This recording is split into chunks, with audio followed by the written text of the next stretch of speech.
भगवान कौशल्यानंदन दशरथ नंदन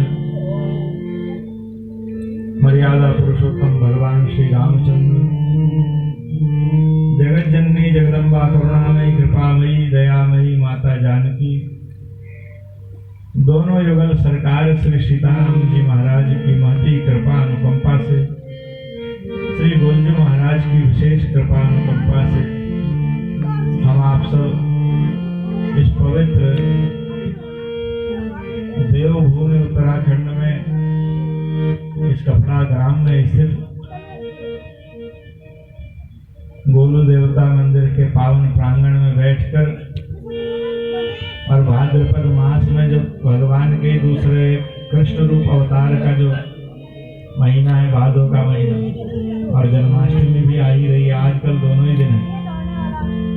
ये कैसा संयोग है, गोलजू की इच्छा से पिछले वर्ष आप हम सब ने यहीं बैठकर श्रीमद् भागवत की कथा का रसास्वादन किया। आज कृष्ण जन्म के ही दिन से राम जी के चरित्र का प्रारंभ हो रहा है। राम कृष्ण दो एक हैं, भेद नहीं है दोनों में कोई, एक ही परमात्मा के दो विशेष अवतार हैं, रामावतार और कृष्णावतार। राम अवतार में मर्यादा का स्थापन किया, उस मर्यादा को स्वयं जिया भगवान ने, इसलिए मर्यादा पुरुषोत्तम कहलाए। ऐसा और कोई दूसरा जीव संसार में न भूतो न भविष्यति जो कि राम जी के समान धर्म की प्रत्येक मर्यादा को सही सही अपने जीवन में उतार सके। हम लोगों के कई नियम होते हैं, का संध्या करते हो, त्रिकाल संध्या कहा, अरे महाराज कहाँ नौकरी चाकरी, तो दो समय तो करते होगे ना महाराज, सुबह थोड़ा हाथ जोड़ लेते हैं। कितनी बार गायत्री जप कर, 8 बार तो जप ही लेता हूँ। हमारे पास हर क्रिया में किंतु परंतु है, लेकिन भगवान राम एक ऐसे हुए कि जिन्होंने शास्त्र की समस्त मर्यादाओं को, जो जो कर्म उनके लिए विहित अविहित थे, उन सबको वैसे ही पालन किया। जब ब्रह्मा जी ने इस सृष्टि का प्रारंभ किया भगवान श्रीहरि की आज्ञा से, तो ब्रह्मा जी के पुत्र मनु और शत्रुपा हुए। आप लोग भागवत में सुनते हो कथा, इसमें भी आएगी उनके विषय में थोड़ी कथा।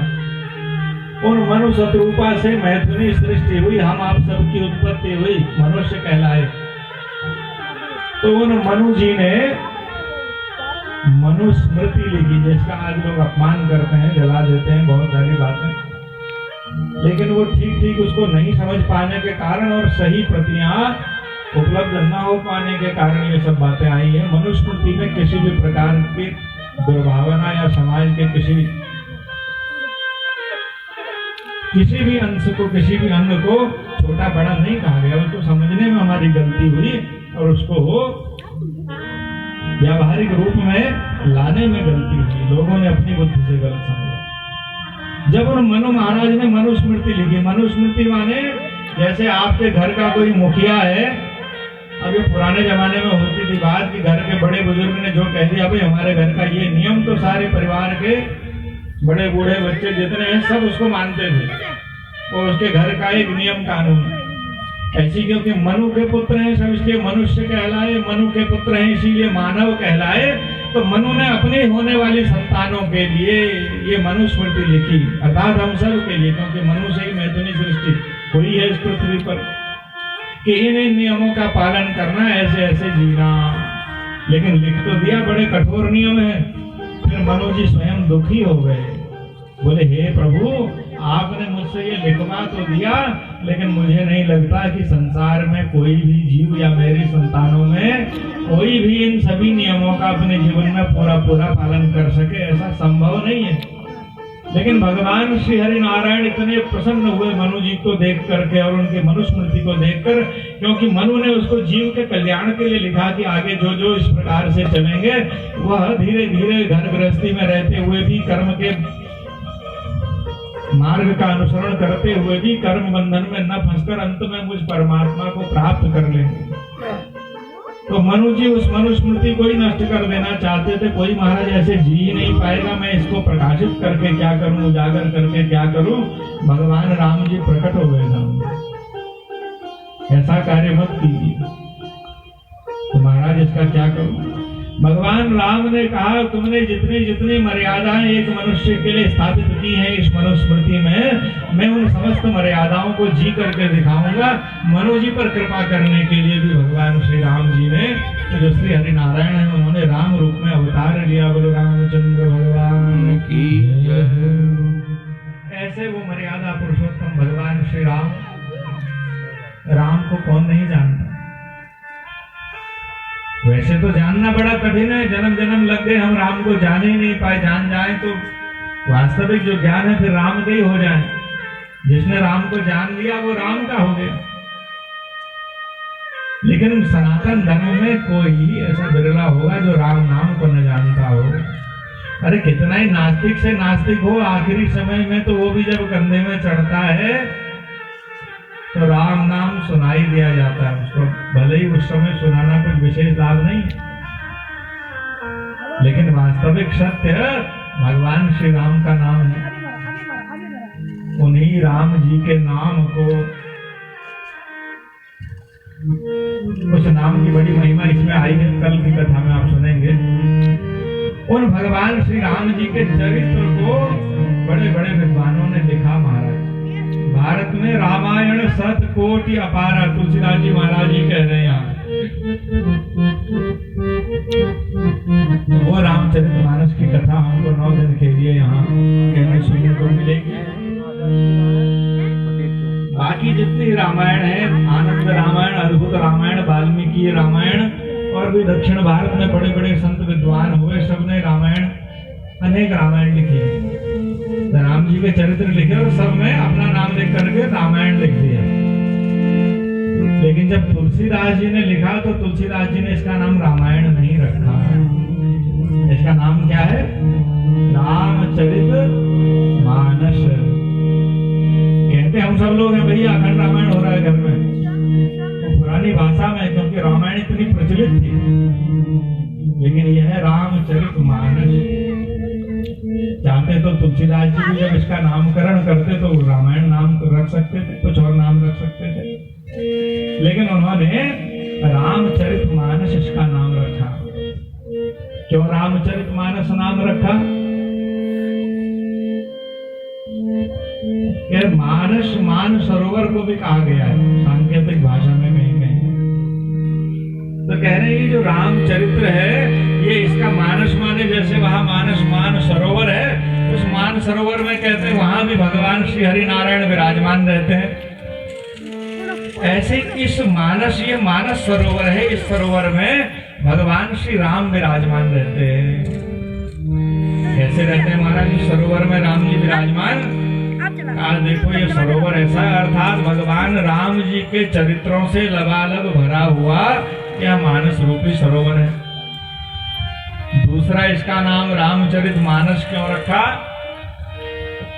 क्या इस रामचरित मानस को लिखा तो तुलसीदास जी ने, लेकिन तुलसीदास जी कहते हैं मैंने इसे लिखा नहीं है, मुझसे लिखवाया है। किसने लिखाया? शंकर जी महाराज ने, भोलेनाथ ने।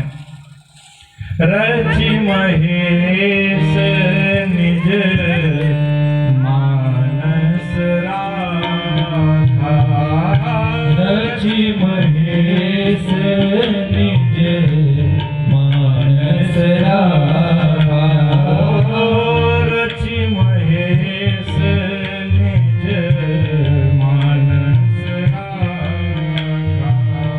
रचि महेश निज मानस राखा, पाई सुसमय शिवासन भासा, पाई सुसमय शिवासन भासा।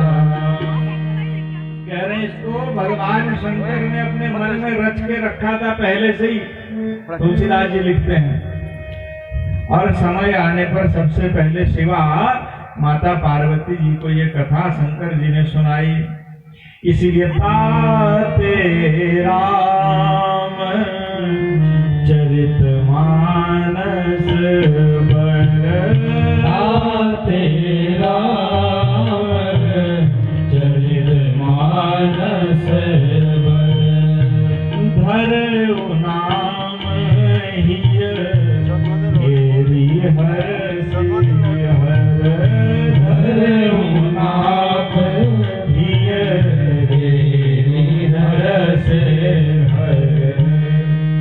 इसलिए भगवान हर अर्थात हर माने शंकर जी, हर हर महादेव, उन हर अर्थात शिव ने अपने हृदय में हर्षित होकर के इसका नाम रामचरितमानस रखा, कह रहे तुलसीदास जी। अर्थात शिव जी ने ही इस ग्रंथ का नामकरण किया। अब हमारा रामचरितमानस, ये रामचरितमानस आया कहां से? गोस्वामी तुलसीदास जी ने लिखा। अच्छा, इस रामचरितमानस ग्रंथ की ये प्रसादिक ग्रंथ है। प्रसादिक ग्रंथ किसको कहते हैं? जो अपने आप प्रसाद दे दे।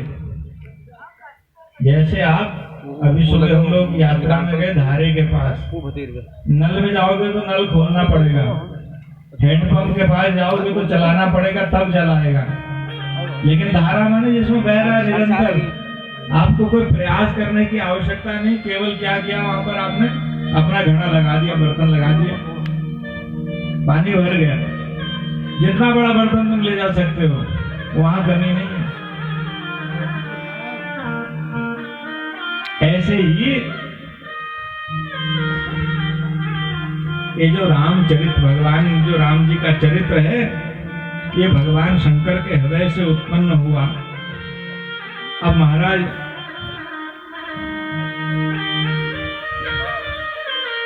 आप और ग्रंथ सुनते हो, चाहे श्रीमद् भागवत है, शिव महापुराण है, वाल्मीकि रामायण आदि आदि, ये सब ग्रंथ संस्कृत में लिखे हुए। जब तुलसीदास जी महाराज जी ने, अब ये तुलसीदास जी ने ये क्यों लिखी रामचरितमानस, इसके पीछे भी बड़ी पुरानी कहानी है। त्रेता से